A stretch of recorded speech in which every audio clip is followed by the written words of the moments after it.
नरेंद्र मोदी झाली तुमची 15 वर्ष.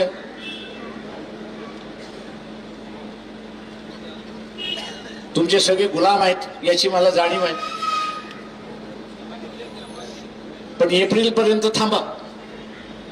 तुमच्या 2 रील्स बाहेर काढल्याशिवाय मी राहणार नाही. आता त्या रील्स येऊन द्यायच्या नसतील.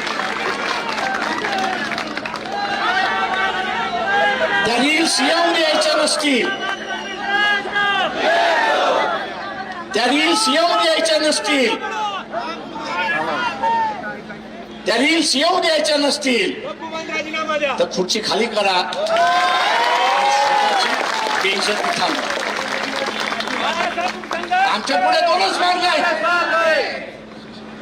एक तर देशाला वाचवा आणि ते जर करायचं असेल तर तुम्हाला संपवा. आणि तुम्हाला इज्जत वाचवायची असेल तर तुम्ही खाली करा. आम्ही असताना बघून घेऊ.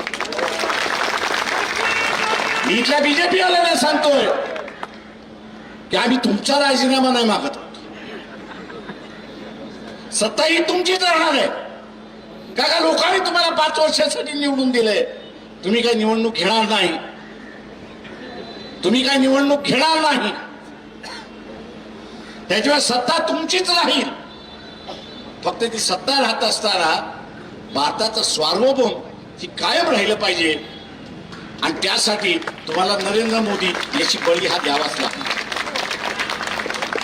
उद्याची होळी आहे. बळी कोणाचा द्यायचा? बळी कोणाचा द्यायचा?